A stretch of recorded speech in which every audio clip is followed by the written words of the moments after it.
Hello दोस्तों, स्वागत है आपका इस यूट्यूब चैनल एआर लर्निंग में, जहां आज हम पढ़ेंगे एलिमिनेशन मेथड के बारे में।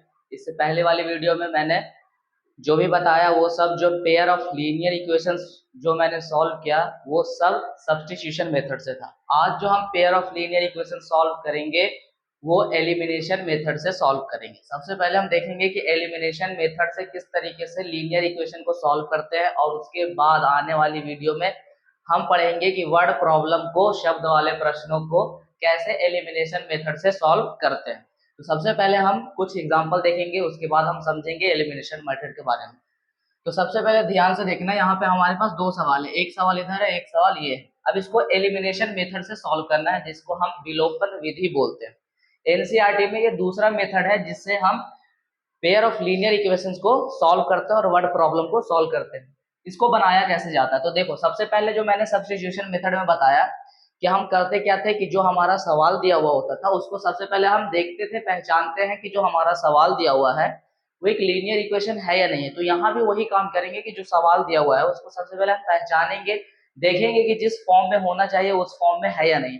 तो सवाल देखने से ही पता चल रहा है कि जिस फॉर्म में वो होना चाहिए, जिस वो ये जो जो वेरिएबल होने चाहिए, वेरिएबल किस फॉर्म में होते हैं, वो सब चीज है, यानी कि सवाल हमारा सही है। सवाल जब हम देख लेंगे तो उसके बाद हम क्या काम करते हैं उसके बारे में हम जानेंगे। तो सबसे पहले हमने देखा कि सवाल हमारा दिया हुआ सही है। अब करना क्या है, तो जिस तरीके से सब्स्टिट्यूशन मेथड में हम सबसे पहले क्या करते थे कि जो हमारा इक्वेशन दिया हुआ है उसमें से हम पहले को क्या करते थे कि कोई एक इक्वेशन जो है वो 1 है और कोई इक्वेशन जो है 2 है। तो उसी तरीके से यहाँ भी वही काम करेंगे। सबसे पहले हम यहाँ क्या करेंगे कि किसी भी एक इक्वेशन को मानेंगे कि ये जो है 1 है, जिसकी यहाँ हमने इसको बोला कि ये इक्वेशन नंबर क्या है, 1 है। और उसके बाद इसको हमने क्या बोल दिया, ये इक्वेशन नंबर 2 है। मैंने पहले ही बताया था कि हम किसी भी इक्वेशन को 1 और 2 मान सकते हैं। अब उसके बाद क्या करना है, तो सब्स्टिट्यूशन मेथड में तो हम किसी एक इक्वेशन को सॉल्व कर देते थे, इसमें नहीं करना। अब इसमें करना क्या है, दोनों इक्वेशन को ध्यान से देखना है। और हमें करना क्या है, तो ध्यान से देखना, जो वेरिएबल है उन वेरिएबल के कांस्टेंट पे जरा ध्यान देना है। जो वेरिएबल्स है उनके कांस्टेंट पे ध्यान देना है। अब कौन से कांस्टेंट पे, किस वेरिएबल का, तो यहाँ पे ध्यान से देखना, एक्स वाले वेरिएबल है और वाई वाले वेरिएबल है। चाहे तो एक्स वाला जो वेरिएबल है उसके कांस्टेंट सेम हो, या फिर जो वाई वाला वेरिएबल है उसके कांस्टेंट सेम हो। ध्यान से देखना, यहाँ पे ये एक्स वेरिएबल है और ये वाई वेरिएबल है। हमें क्या करना है, दोनों में से किसी एक वेरिएबल का कांस्टेंट सेम होना चाहिए। चाहे तो x के कांस्टेंट सेम होने चाहिए या फिर y के कांस्टेंट सेम होने चाहिए। क्यों होने चाहिए, क्योंकि हमें उनको करना है जीरो। दो वेरिएबल में से कोई एक वेरिएबल अगर जीरो होगा या उसकी वैल्यू होगी तभी दूसरी वैल्यू निकलेगी। तो यहाँ पे हमने देखा कि ऊपर जो x है और नीचे x है, दोनों का कांस्टेंट क्या है, सेम है। यहाँ भी 1 है और यहाँ भी 1 है। y जो वेरिएबल है यहाँ भी इसके साथ 1 है और इसके साथ 1 है, यानी कि दोनों वेरिएबल के कांस्टेंट सेम है।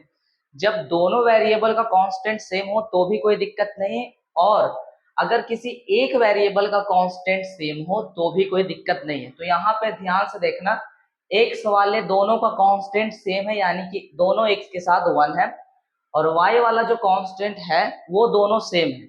तो यहाँ पे कोई दिक्कत वाली बात नहीं है। अब उसके बाद क्या करना, उसके बाद ध्यान से देखना, अब साइन पे नजर डालना कि साइन किस तरीके से।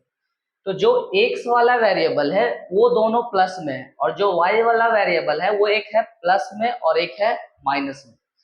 तो यहाँ पे एक चीज याद रखना, जब कांस्टेंट की वैल्यू सेम हो, यानी कि जो वेरिएबल हमने देखा ऊपर और नीचे, उनमें अगर कांस्टेंट की वैल्यू सेम है और उनके साइन अपोजिट है, जैसे कि एक है प्लस में और एक है माइनस में, ध्यान से देखना, यहाँ पे क्या है, y और ये y, दोनों की कांस्टेंट वैल्यू सेम है और दोनों का साइन क्या है, अलग है। एक है प्लस में और एक है माइनस में।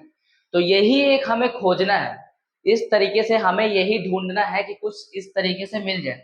अब ध्यान से देखना, इसमें तो नहीं है, तो जरूरी नहीं है कि दोनों में ऐसा हो जाए, चाहे तो x वाले में ऐसा हो या फिर y वाले में। सबसे पहले हमें क्या करना है, तो सबसे पहले हमें कांस्टेंट वैल्यू सेम देखनी है, चाहे एक वेरिएबल में हो या फिर दूसरे वेरिएबल में। यहाँ तो दोनों वेरिएबल में कांस्टेंट वैल्यू सेम है, x की भी कांस्टेंट वैल्यू सेम है और y की भी।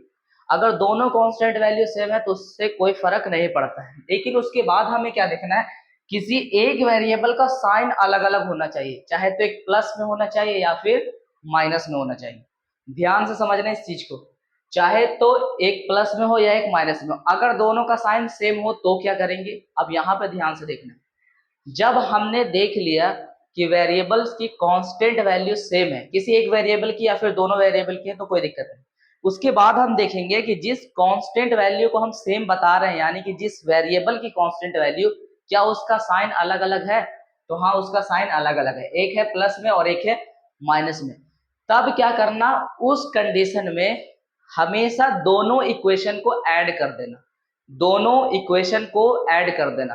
ध्यान से समझना, थोड़ा सा कंफ्यूजन होता है यहाँ पे, लेकिन हम ध्यान से देखेंगे। सबसे पहले मैंने क्या बोला, जब सवाल दिया हुआ रहे तो सवाल को पहले देखो कि जिस कंडीशन में होनी चाहिए, यानी कि जो उसका रिप्रेजेंटेशन है जिस फॉर्म में होना चाहिए वो है कि नहीं। तो हमने सबसे पहले देखा कि हाँ, जिस फॉर्म में होना चाहिए उस फॉर्म में है। फिर हमने बोला कि दोनों में से किसी एक को बताओ कि कौन सा इक्वेशन 1 है कौन सा सेकंड है। तो दोनों में से किसी एक को चुनकर हम बोल सकते हैं कि इक्वेशन 1 ये है, इक्वेशन सेकंड ये है, उसमें कोई प्रॉब्लम नहीं है। हम किसी को भी बोल सकते हैं कौन सा फर्स्ट है कौन सा सेकंड है। उसके बाद मैंने क्या बोला कि जो वेरिएबल्स है वो सेम होने चाहिए, यानी कि ऊपर भी नीचे भी जो वेरिएबल है सेम होने चाहिए, अलग अलग वेरिएबल नहीं होने चाहिए। तो ऊपर भी एक्स था, नीचे भी एक्स था, ऊपर भी वाई था और नीचे भी वाई, तो वेरिएबल भी सेम है। और उसके बाद जो मैंने बोला कि किसी एक पेयर को सेम होना चाहिए, उसके जो कांस्टेंट, यानी कि जो एक्स वाला वेरिएबल है उसके कांस्टेंट वैल्यू सेम होनी चाहिए, या फिर जो वाई वाला वेरिएबल है उसकी कांस्टेंट वैल्यू। कांस्टेंट वैल्यू का मतलब है अचर पद, यानी कि जो अचर मान है जो चेंज नहीं हो सकता वो सेम होना चाहिए। तो ध्यान से देखना, यहाँ पे x के साथ 1 है तो यहाँ भी x के साथ 1 है, यहाँ पे y के साथ 1 है तो यहाँ भी y के साथ 1 है, यानी कि यहाँ दोनों वेरिएबल की कांस्टेंट वैल्यू सेम है। हमें किसी एक वेरिएबल की देखनी, अगर दोनों वेरिएबल की कांस्टेंट वैल्यू सेम है तो उससे कोई प्रॉब्लम नहीं है। अब वेरिएबल की कांस्टेंट वैल्यू भी सेम है, यहाँ तक हमने देख लिया।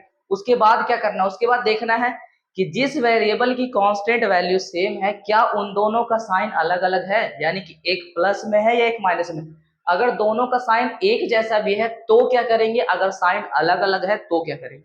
तो यहाँ पे हमने देखा कि इसका तो साइन दोनों का सेम है, दोनों प्लस में है, लेकिन यहाँ पे दोनों का साइन क्या है, माइनस में है। तो एक वेरिएबल तो हमें समझ में आ गया कि उनकी कांस्टेंट वैल्यू भी सेम है और उनका साइन अलग अलग है, यही हमें देखना है। अगर साइन अलग अलग है तो क्या करते हैं, साइन एक जैसा है तो क्या करते हैं। अब ध्यान से देखना, अभी यहाँ तो हमें समझ में आया कि साइन जो है वो अलग अलग है तो क्या करेंगे।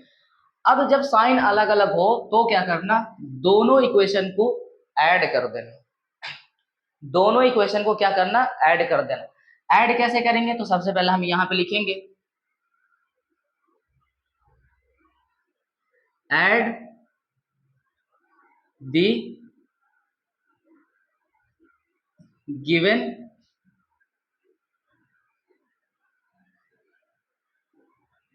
Equation first and second. अब यहाँ पे हम लिखेंगे add the given equations first and second, यानी कि जो हमारा गिवन इक्वेशन था पहला और दूसरा उसको हम क्या करेंगे, ऐड कर देंगे। तो ऐड करने में हमें पहले ही बताया गया, हम पढ़ चुके हैं कि एलएचएस से ऐड होता है आरएचएस से, यानी कि जो हमारा लेफ्ट साइड वाला होता है वो उसके साथ ऐड होता है, राइट साइड वाला राइट से ऐड होता है, यानी कि बराबर के इस तरफ वाली चीज इन दोनों में ऐड होगी और इस तरफ वाली चीज ये दोनों आपस में ऐड होगी। तो add the given equations first and second, तो यहाँ पे हम क्या करेंगे, यहाँ पे कुछ इस तरीके से करेंगे, जो x प्लस वाई है वो ऐड होगा x माइनस वाई से, और जो 14 है वो ऐड होगा 4 से, क्योंकि हमें पता है एलएचएस की वैल्यू एलएचएस से और आरएचएस की वैल्यू आरएचएस से ऐड होती है, यानी कि इस साइड वाला इस साइड से और इस साइड वाला इस साइड से ही ऐड होता है। तो 14 जो है 4 से ऐड होता है, x प्लस वाई जो है x माइनस वाई से ऐड होता है। अब यहाँ पे हमने दोनों को ऐड कर दिया, ऐड करने के बाद इसको सॉल्व करेंगे, जैसे कि x plus y plus x minus y is equal to 18। अब इसके बाद क्या होगा, इसके बाद ध्यान से देखना, ये प्लस वाई और माइनस वाई तो जीरो हो जाएगा, तो यहाँ पे बचेगा 2x is equal to 18। x की वैल्यू जो है वो 18 अपॉन में 2 आएगी, तो 2 से कटेगा तो यहाँ पे 9 हो जाएगा। ये हमने इतना कर दिया, यानी कि जो x की वैल्यू है वो कितनी आई 9। अब एक वेरिएबल की वैल्यू आ गई। अब जो ये एक वेरिएबल की वैल्यू आई, इसके बाद हमारे पास दो ऑप्शन है। क्या दो ऑप्शन है? कि इस x की वैल्यू को चाहे तो हम इक्वेशन 1 में या फिर इक्वेशन 2 में पुट कर सकते हैं, चाहे तो 1 में या फिर 2 में, हमारा मन हम किसी में भी ऐड कर सकते हैं। अगर मान लो किसी ने बोला कि 1 में ऐड करो, तो यहाँ पे लिखेंगे ऑन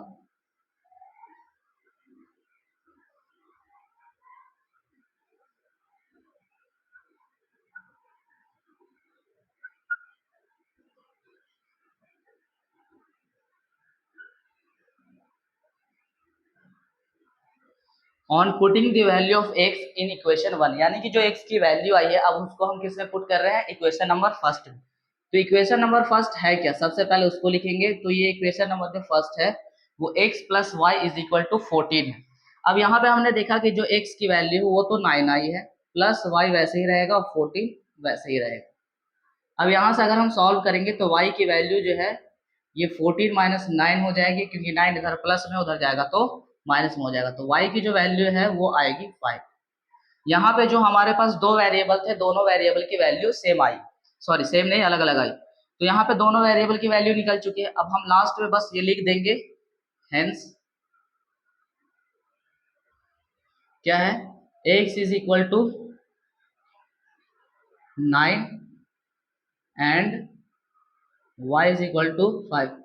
क्या यह हमारा आंसर सही है या गलत है? तो जो इक्वेशन हमें दिया हुआ था उसमें दोनों की वैल्यू को पुट करेंगे और हमारा आंसर सेम अगर आता है तो सही है। जैसे कि यहाँ पे था कि x और y को जोड़ेंगे तो 14 आएगा, तो x और y को जोड़ने पे 14 आ रहा है, ठीक है। x में से y घटा देंगे तो कितना आएगा, 4 आएगा। तो 9 में से 5 घटा देंगे तो 4 आएगा। हमने पुट करके देख लिया, हमारा आंसर सही है। तो जिस तरीके से हमने सॉल्व किया है उस हिसाब से हमारा सही है। तो ये हमारा पहला था। ये थोड़ा छोटा सवाल था, इसलिए बहुत सारे सवाल ऐसे होते हैं जिसमें थोड़ा सा मॉडिफाई भी करना पड़ता है, उनको कुछ थोड़ी सी छेड़छाड़ करनी पड़ती है, तब हमारा आंसर आता है। ये तो सिंपल क्वेश्चन था, तो इसका आंसर इस तरीके से हो गया। ध्यान से बस समझना कि किस तरीके से वैल्यू निकाली जा रही है। अगर साइन अलग अलग हो और उनकी कांस्टेंट वैल्यू सेम है तो बस ज्यादा नहीं ऐड कर दो, किसी एक की भी, दो जरूरी नहीं है। यहाँ पे तो दोनों की कांस्टेंट वैल्यू सेम थी, लेकिन यहाँ पे हमने देखा कि इसकी जो साइन है दोनों अलग अलग है, तो हम जोड़ देंगे। साइन एक जैसा हो तब क्या करना है, तब ध्यान से देखना कि हम करते क्या है फिर उस तरीके से। अब जैसे कि ये सवाल है, तो इस सवाल को कैसे सॉल्व करेंगे, पहले तो देख लो कि सवाल अगर दिया हुआ है तो वो सही है कि नहीं, जिस स्ट्रक्चर में होना चाहिए है कि नहीं। तो जिस स्ट्रक्चर में होना चाहिए उस स्ट्रक्चर में है। अब उसके बाद क्या करेंगे, तो ध्यान से देखना उसके बाद क्या करेंगे। अब यहाँ पे हम सबसे पहले हमने लिख लिया कि ये इक्वेशन 1 है, फिर उसके बाद यहाँ पे हमने इसको लिखा 4, ये इक्वेशन 2 है। किसी को भी मान लो एक है या दो है, कोई दिक्कत नहीं। अब ध्यान से देखना उसके बाद मैंने क्या बोला, हम जिस वेरिएबल को देख रहे हैं उनमें से किसी एक वेरिएबल का कांस्टेंट सेम होना चाहिए, चाहे x वाले का कांस्टेंट सेम होना चाहिए या फिर y वाले का। लेकिन यहाँ तो x की जो कांस्टेंट वैल्यू है वो क्या है, 1 है, और यहाँ x की जो कांस्टेंट वैल्यू है यानी कि जो उसका कोफिशिएंट है वो क्या है, 2 है। तो ये दोनों तो सेम नहीं, ऊपर y के साथ 1 है, नीचे y के साथ 3 है, यानी कि दोनों की कांस्टेंट वैल्यू सेम नहीं है, यानी कि दोनों का जो कोफिशिएंट है वो सेम नहीं। अब क्या करेंगे, यहाँ तो सेम था, जब ध्यान देना अगर दोनों वेरिएबल में से किसी एक वेरिएबल की भी कांस्टेंट वैल्यू यानी कि जो उसका कोफिशिएंट है सेम नहीं हो, तब तो हम उसको मॉडिफाई करते हैं, किस तरीके से, मल्टीप्लीकेशन करके। कैसे मल्टीप्लाई करते हैं, ध्यान से देखते हैं। अब क्या करना है, यहाँ तो हमने देख लिया कि कांस्टेंट वैल्यू किसी की सेम नहीं, अगर किसी एक की भी होती तो काम बन जाता, लेकिन है ही नहीं यहाँ पे। तब क्या करेंगे, अब किसी एक पेयर को चुनेंगे, चाहे तो एक्स वाले वेरिएबल को या फिर वाई वाले को।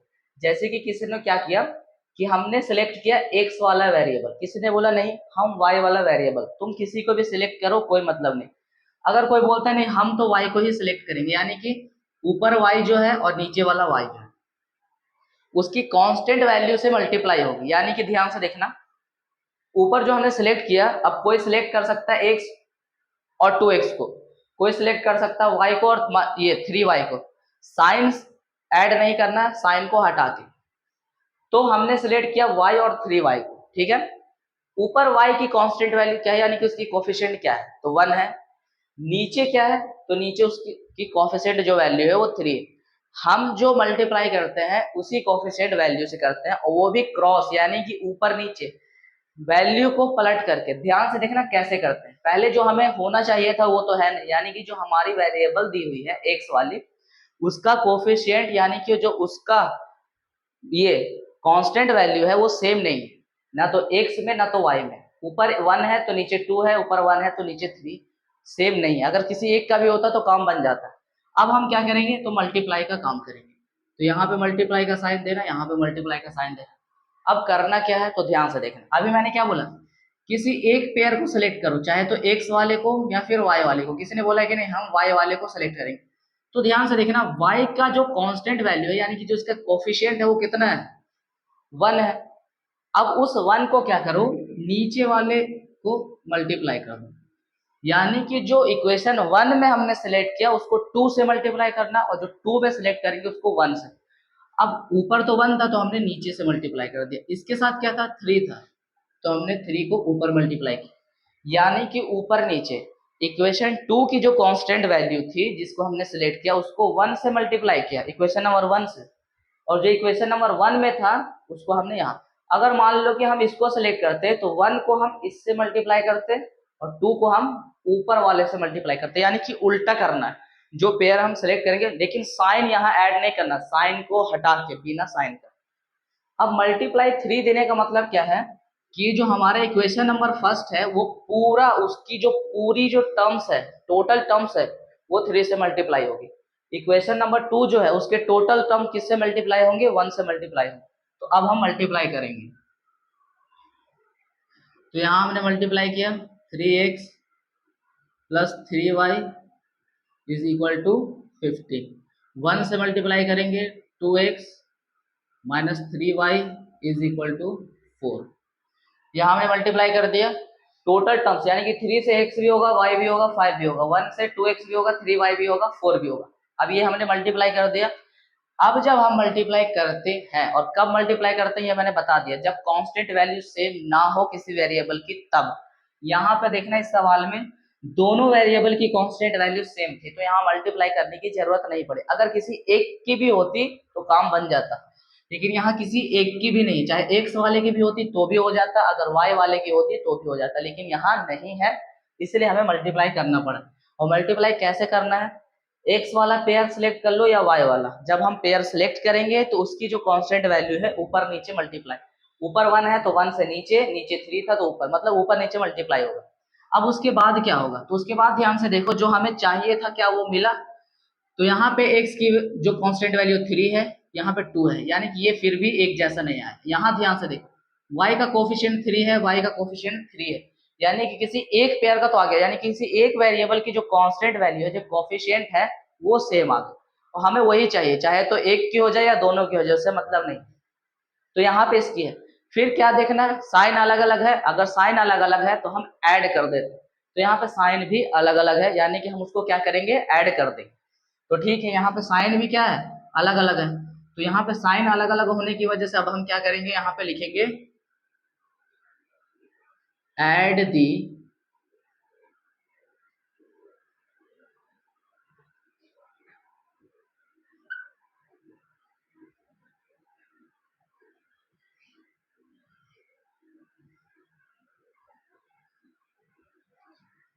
Add the given equations first and second, यानी कि जो अब गिवन इक्वेशन था अब उसको हम ऐड करेंगे।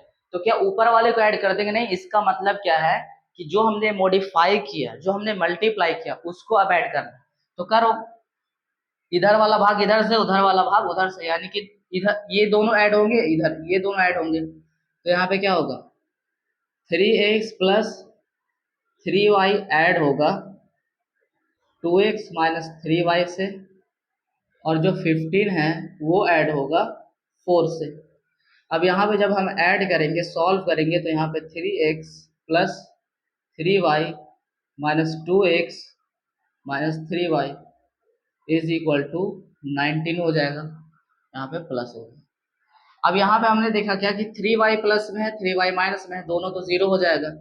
तो जीरो होने के बाद क्या होगा, यहाँ पे ध्यान से देखो कि 3x और 2x कितना हो जाएगा 5x, और 5x की जो वैल्यू है वो 19 है, लेकिन x की जब हम वैल्यू निकालेंगे तो वो 19 अपॉन में 5 होगी, कट तो सकता नहीं, ठीक है। अब इस x की वैल्यू को ना तुम किसी में भी बैठा दो कोई दिक्कत नहीं है, चाहे तो इन दोनों में से किसी में बैठा दो या इन दोनों में किसी में बैठा दो, कोई दिक्कत नहीं, लेकिन जो इक्वेशन हमें थोड़ा छोटा दिखे उसी में बैठाना। देखो ये बहुत ज्यादा छोटा दिख रहा है, इसी में बैठा दो, हमारे पास बहुत सारा चांस, हम किसी में भी बैठा सकते हैं, कोई दिक्कत नहीं है, क्योंकि सब इक्वेशन वही है, बस हमने उसको मॉडिफाई कर दिया। तो x की वैल्यू को क्या करेंगे, इसमें बैठा देंगे, तो यहाँ पे लिखेंगे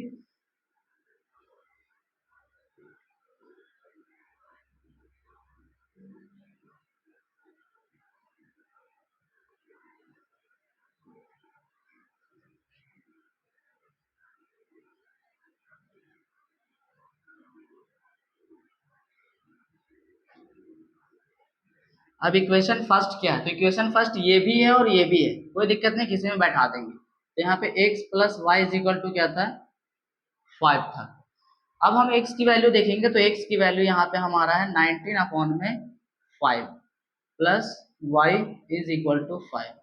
जब 19 अपॉन में 5 उधर जाएगा तो वो माइनस में हो जाएगा, तो माइनस में होने के कारण क्या होगा 5 माइनस 19 अपॉन में 5। अब क्या करेंगे, एलसीएम लेंगे, तो एलसीएम लेने के बाद हमें क्या दिखेगा कि 25 माइनस 19 अपॉन में 5 दिखेगा। उसके बाद अगर हम इसको सॉल्व करेंगे तो y की वैल्यू जो है कुछ इस तरीके से दिखेगी 6 अपॉन में 5।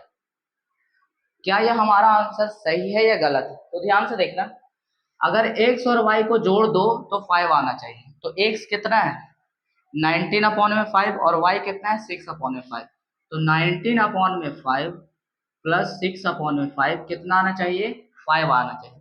तो अगर हम इसका एलसीएम लेंगे और सॉल्व करेंगे तो 25 अपॉन में 5 यानी कि 5, तो पहला कंडीशन तो सिलेक्ट हो गया यानी कि सही। दूसरा क्या है, x की जो वैल्यू है उसका 2 टाइम, यानी कि x की वैल्यू कितनी है 19 अपॉन में 5, तो उसको 2 से मल्टीप्लाई करो तो कितना आएगा 38 अपॉन में 5 माइनस जो y की वैल्यू है उसका 3 टाइम, यानी इसको 3 से मल्टीप्लाई करो, तो यहाँ पे कितना हो जाएगा 18 अपॉन में 5, आना चाहिए कितना 4। तो एलसीएम तो सेम होगा, तो यहाँ पे बचेगा कितना 20 अपॉन में 5, तो 5 से कटेगा तो 4, यानी कि दोनों हिसाब से हमारा आंसर सही है, हमने बैठा के देख लिया है, पुट करके देख लिया है, तो कोई दिक्कत नहीं। अब यहाँ पे हमें जो लास्ट में लिखना है वो हम लिख देंगे, यहाँ पे क्या लिखेंगे, hence x is equal to कितना है 19 अपॉन में 5 and y is equal to 6 upon में 5। तो इस तरीके से हमारा आंसर आता है एलिमिनेशन मेथड से। एक और तरीका है जो हम करते हैं, लेकिन इसको याद रखना है सही से किस तरीके से हम उसको सॉल्व कर रहे हैं। जैसे कि सबसे पहले मैंने बताया कि जो हमें करना होता है सवाल देखना है, सवाल देखेंगे, इक्वेशन फर्स्ट और सेकंड जिसको मानना है मान लो, उसके बाद जो वेरिएबल दिख रहे हैं उनका कोफिशिएंट जो कांस्टेंट वैल्यू है वो सेम होना चाहिए, यहाँ पे सेम नहीं था, यहाँ पे x के साथ 1 था, x के साथ 2 था, y के साथ 1 और y के साथ 3, इसलिए हमने मल्टीप्लाई किया, कैसे, किसी एक पेयर को सिलेक्ट करके। जब एक पेयर को सिलेक्ट करेंगे तो उसकी जो कांस्टेंट वैल्यू है, जैसे कि यहाँ पे ध्यान से देखना, x के साथ 1 था और x के साथ 2 था, किसी को लगेगा कि हम इसको सिलेक्ट करेंगे, किसी को लगेगा कि हम इसको सिलेक्ट करेंगे। मैंने क्या किया कि y वाले को सिलेक्ट किया, y के साथ कितना था 1 था, तो 1 को हमने 2 से मल्टीप्लाई कर दिया, यानी कि जो इक्वेशन नंबर 2 था पूरे से, जो नीचे 3y था इस 3 की वैल्यू को हमने इक्वेशन नंबर फर्स्ट से, यानी कि जो पेयर हम सिलेक्ट करेंगे उनकी वैल्यू को क्रॉस मल्टीप्लाई करेंगे, यानी कि 1 की कांस्टेंट वैल्यू सेकंड इक्वेशन से और सेकंड की जो कांस्टेंट वैल्यू है फर्स्ट से, साइन को हटा करके, तो इसके साथ 1 था तो 1 से 3 जो था ऊपर वाले से मल्टीप्लाई, अगर मैं इसको सिलेक्ट करता तो 1 से इक्वेशन नंबर 2 मल्टीप्लाई होता और 2 से इक्वेशन नंबर 1 मल्टीप्लाई होता। तो यहाँ पे हमने मल्टीप्लाई कर दिया, मल्टीप्लाई करने के बाद हमने क्या देखा, ये दोनों तो सेम नहीं आ पाया, लेकिन y जो y वाला था वो सेम आ गया और उनका साइन भी अलग अलग। जब साइन अलग अलग हो और कांस्टेंट वैल्यू सेम हो तो हम दोनों इक्वेशन को ऐड कर देते हैं, तो ऐड कर रहेंगे तो किसी ना किसी एक वेरिएबल की वैल्यू निकल जाएगी। तो यहाँ पे हमने निकाल दिया, जब किसी एक वेरिएबल की वैल्यू निकलती है तो हमारे पास बहुत सारे ऑप्शन होते हैं, यानी कि हम किसी में भी पुट करेंगे तो दूसरा निकल जाएगा, सेम चीज जो है। अब जो यहाँ पे सवाल आता है कि जब साइन एक जैसा हो, यानी कि यहाँ पे तो एक प्लस में था तो माइनस में तो हमने ऐड कर दिया, अगर दोनों प्लस में होता तो हम क्या करते, तो उसका भी जवाब है, ध्यान से देखना हम कैसे सॉल्व करेंगे।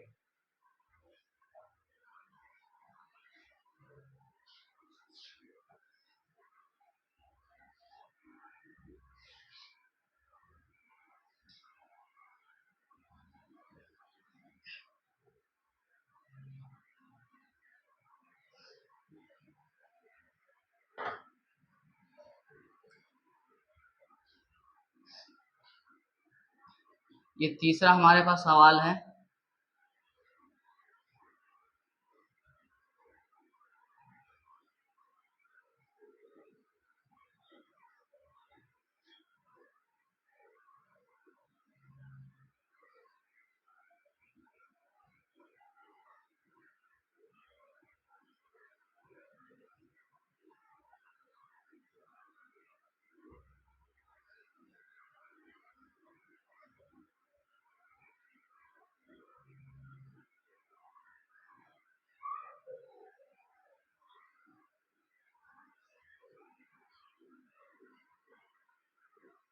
ये इस तरीके से।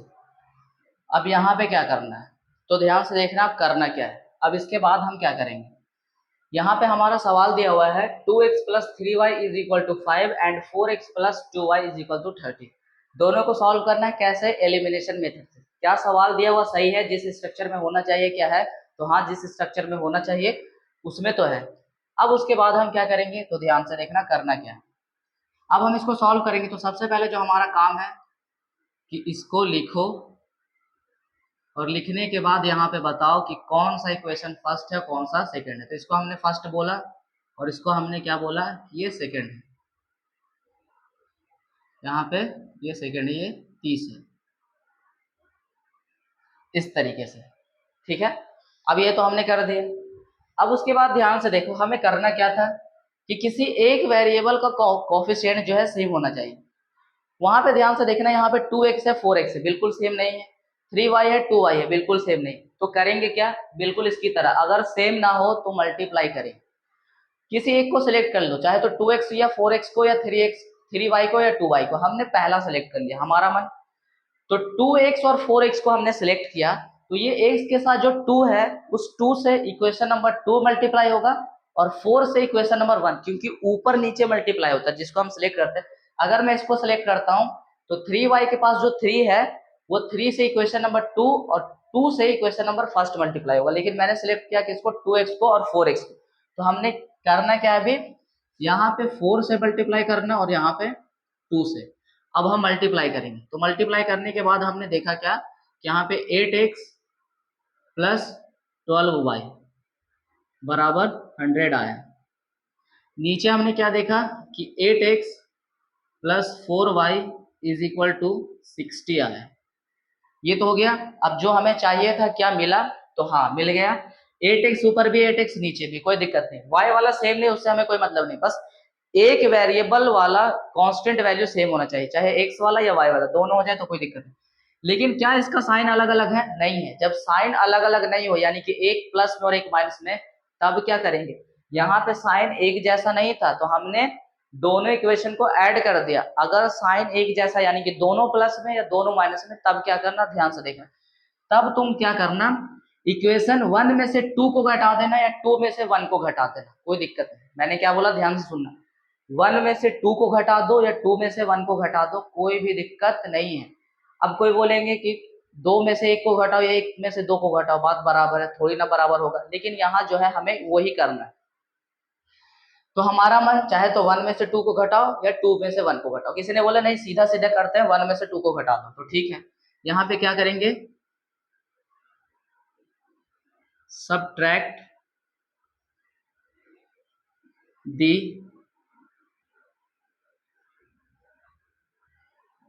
इक्वेशन 1 में से 2 को, तो इक्वेशन 2 फ्रॉम इक्वेशन 1। मैंने जो बोला ध्यान से देखना, पहले में से दूसरे को घटा दो या दूसरे में से पहले को, कोई दिक्कत नहीं है। 5 में से 4 को घटाओ, 4 में से 5 को घटाओ, यहाँ हमारा आंसर सेम आएगा। अब यहाँ पे हमने क्या किया, यहाँ पे लिख दिया subtract the equation 2 from equation 1, यानी कि 2 में से 1 को, तो पहले तो हम 2 लिखेंगे, सॉरी 1 में से 2 को, यहाँ पे फ्रॉम 1 है तो पहले तो हम 1 लिखेंगे। तो 1 है क्या, 8x प्लस 12y। तो 1 में से 2 को घटाना है, तो इस साइड वाला इससे, उस साइड वाला उससे, इसमें से घटाना है इसको, माइनस का साइन दिया। अब जिस चीज को घटाना है उसको हमने लिख दिया यहाँ पे। फिर 100 में से क्या घटेगा, 60 घटेगा, तो यहाँ पे हम लिख देंगे 100 माइनस 60, क्योंकि यहाँ पे हम 1 में से घटा रहे थे तो हमने 1 में से घटा दिया। अब क्या होगा, 8x प्लस 12y, 8x बाहर आएगा तो माइनस में हो जाएगा, 4y बाहर आएगा तो ये भी माइनस में हो जाएगा, यहाँ पे दोनों माइनस में होंगे, यहाँ पे बचेगा 40।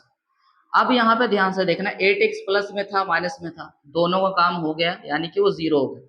12y में से 4y जाएगा तो कितना बचेगा, 8y, उसके बराबर क्या है, 40। y की अगर वैल्यू निकाल देंगे तो 40 अपॉन में 8 आएगा, और अगर उसको थोड़ा सा सिंप्लीफाई करेंगे तो 5 आएगा। ये तो हमारा y की वैल्यू आ गई। अब हमारे पास ऑप्शन है, y की वैल्यू को फर्स्ट में बैठाओ, सेकंड में बैठाओ, चाहे इन दोनों में बैठा दो, कोई दिक्कत नहीं। तो जो छोटा लगे उसी में बैठाओ, जैसे कि फर्स्ट में या सेकंड में, किसी ने बोला सेकंड में बैठाओ तो ठीक है। यहाँ पे हम क्या करेंगे, ऑन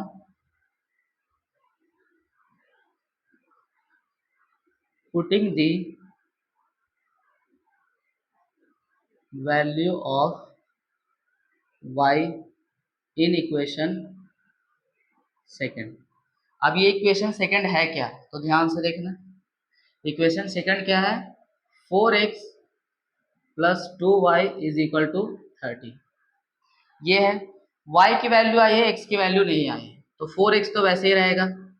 अगर y की वैल्यू यहाँ पुट कर देंगे तो 2 से मल्टीप्लाई होगा, तो यहाँ पे कितना 5 है, अगर 2 से मल्टीप्लाई होगा तो कितना होगा 10, बराबर में 30 है। 4x की अगर वैल्यू निकालेंगे तो 10 प्लस में उधर जाएगा तो माइनस में होगा, तो बचेगा 20। अगर x की वैल्यू अगर हम निकाल देंगे तो x की वैल्यू निकालने पर 20 अपॉन में 4 आएगा, थोड़ा सा सॉल्व करेंगे तो 5 आ जाएगा, यानी कि x की वैल्यू भी 5 और y की वैल्यू भी 5। क्या सही है, पहले तो चेक कर लेंगे, जो x की वैल्यू उसका 2 टाइम, जो y की वैल्यू उसका 3 टाइम, तो x की वैल्यू कितनी है 5, उसका 2 गुना करो तो 10, y की क्या वैल्यू 5, उसका 3 गुना करो तो 3 को 5 से मल्टीप्लाई करेंगे 15, यानी कि 10 और 15 जोड़ने पर 25 आता है, पहला तो सही है। जो x की वैल्यू उसका 4 टाइम, तो x की वैल्यू कितनी है 5, 5 को 4 से मल्टीप्लाई किया 20। जो y की वैल्यू है उसका 2 टाइम, तो y भी 5 है तो ये 10, तो 20 और 10 30। हमने पुट करके देख लिया, हमारा आंसर सही है, बस वही लिख देंगे लास्ट में, hence x is equal to 5 and y is equal to 5। तो इस तरीके से करना है। मैंने क्या बताया, जब साइन एक जैसा हो तो 1 में से 2 को घटाओ या 2 में से 1 को घटाओ, कोई फर्क नहीं पड़ेगा, हमारा आंसर वही आएगा। जब साइन अलग अलग था तो हमने ऐड कर दिया, जब साइन अलग अलग नहीं था तो हमने क्या कर दिया, सब्ट्रैक्ट कर दिया। यही हमको करना है। तो ये जो है एलिमिनेशन मेथड है, इसको बहुत सारे लोग अलग तरीके से भी बनाते हैं और अलग तरीके से समझाया जाता है, जो एक रियल मेथड है और सही भी। ये भी एक रियल मेथड है और सही है, लेकिन उसको भी लोग सॉल्व करते हैं, उसको भी समझते हैं, इतना उसमें मतलब ये लिखना नहीं पड़ता है। हम उसको देखेंगे अगली वीडियो में कि कैसे उस तरीके के सवाल को सॉल्व करते हैं। सबसे पहले हम इसको समझेंगे ध्यान से, और देखना जो बुक में हमारे पास क्वेश्चन होगा उसको सॉल्व करके क्या इस तरीके से आंसर आ रहा है या नहीं आ रहा। इसमें ज्यादा कोई बहुत बड़ा डिटेल प्रॉब्लम नहीं है कि हमें किस तरीके से करना, बस मैंने जो बताया कि सब्स्टिट्यूशन मेथड में हम जिस तरीके से चेक करते थे, यहाँ तक काम हमारा सेम है। पहले सवाल देखना, सवाल के बाद 1 नंबर 2 नंबर कर देना, उसके बाद मैंने बोला जो x वेरिएबल है या y, जरूरी नहीं वेरिएबल सेम हो, a और b भी हो सकता है, तो वेरिएबल की जो कांस्टेंट वैल्यू यानी कि जो उसका कोफिशिएंट है वो सेम होना चाहिए, चाहे तो किसी भी वेरिएबल का, चाहे तो x वाले का या फिर y वाले का। अगर सेम है तो सही है, नहीं है तो क्या करेंगे, मॉडिफाई करेंगे। यहाँ पे x 2x था, यहाँ पे 4x था, ये दोनों सेम नहीं है, 3y और 2y ये दोनों भी सेम नहीं है तो क्या करते हैं, मल्टीप्लाई करते हैं। कैसे, ध्यान से देखना कैसे करते हैं। दोनों में से किसी x को सिलेक्ट किया, चाहे तो x वाला वेरिएबल या फिर y वाला वेरिएबल। अगर a और b होता तो क्या करते, a वाला वेरिएबल या फिर b वाला। ठीक है, हमने यहाँ पे क्या किया, x वाला वेरिएबल सिलेक्ट किया, फिर क्या करेंगे, इसका कोफिशिएंट कितना था 2, तो ये इक्वेशन नंबर फर्स्ट में था, और ये जो मल्टीप्लाई होगा वो 2 से मल्टीप्लाई, यानी कि इक्वेशन नंबर 2 से। ये इक्वेशन नंबर 2 में था, इसकी कोफिशिएंट वैल्यू कितनी है 4, उसको हम फर्स्ट से मल्टीप्लाई कर देंगे, यानी कि ऊपर नीचे पलट के मल्टीप्लाई कर देंगे। मल्टीप्लाई करने के बाद जो हमें चाहिए होता है वो मिल जाता है, जैसे कि चाहे तो x वाला सेम हो जाए या y वाला। तो यहाँ पे हमने देखा कि 8x और 8x सेम हो गया, कोई दिक्कत नहीं, y वाला अलग भी है तो चलेगा। फिर यहाँ पे साइन तो एक जैसा है, जब साइन एक जैसा हो तो क्या करना है, यानी कि दोनों प्लस में या फिर दोनों माइनस में। तो जब साइन एक जैसा हो तो इक्वेशन 1 में से 2 को घटा दो या 2 में से 1 को घटा दो, कोई भी दिक्कत नहीं है, हमारा आंसर सही आएगा। तो हमने यहाँ पे क्या देखा कि हमने 1 में से 2 को घटा दिया, यहाँ पे हमने लिख दिया subtract the equation 2 from equation 1, यहाँ पे हमने घटा दिया। घटाने के बाद किसी एक वेरिएबल की वैल्यू आ गई, जब एक वेरिएबल की वैल्यू आ जाती है तो हमारे पास 2 इक्वेशन होता है, दोनों में से किसी को पुट कर देंगे। सेम चीज हमने यहाँ पे किया। इससे पहले वाला जो मैंने पहला सवाल बताया उसमें क्या था कि हमारा जो वेरिएबल है उसकी जो कोफिशिएंट वैल्यू वो पहले से ही सेम थी, और सेम थी उसका साइन अलग अलग था। जब साइन अलग अलग होगा तो क्या करेंगे, दोनों को ऐड कर देंगे, ऐड करने पर भी वही चीज आएगा जो यहाँ पे आया। तो अगर जो सवाल है और उनके वेरिएबल का कांस्टेंट वैल्यू यानी कि कोफिशिएंट सेम है, साइन अगर अलग अलग है जोड़ देना, साइन एक जैसा है तो घटा देना, किसमें से किसी में से भी दूसरे को घटा दो, कोई दिक्कत नहीं है। यहाँ पे जोड़ दो, इसमें से उसको जोड़ दो, या फर्स्ट को 2 में जोड़ो या 2 को फर्स्ट में जोड़ो, बात बराबर है, जोड़ने से कोई दिक्कत नहीं होगा। तो ये तो था जो हमारे एनसीईआरटी बुक में मेथड दिया हुआ है। और दूसरा मेथड जो एलिमिनेशन मेथड ही कहलाता है, उसको शॉर्टकट में और थोड़ा सा डिटेल में कैसे जानेंगे पढ़ेंगे वो अगली वाली वीडियो में बताऊंगा। इस तरीके के प्रॉब्लम को जो मैंने बताया, इस पे डिटेल जितने भी क्वेश्चन है उसको सॉल्व करना, समझना किस तरीके से बनाया जाएगा। नहीं समझ में आए तो फिर भी बनाना, जो है बनाते बनाते समझ में आ जाएगा। आज की वीडियो में इतना ही, अगली वीडियो में दूसरा मेथड बताएंगे जो एलिमिनेशन ही होगा, बस उसको करने का तरीका अलग है। तो आज की वीडियो में इतना ही, थैंक यू।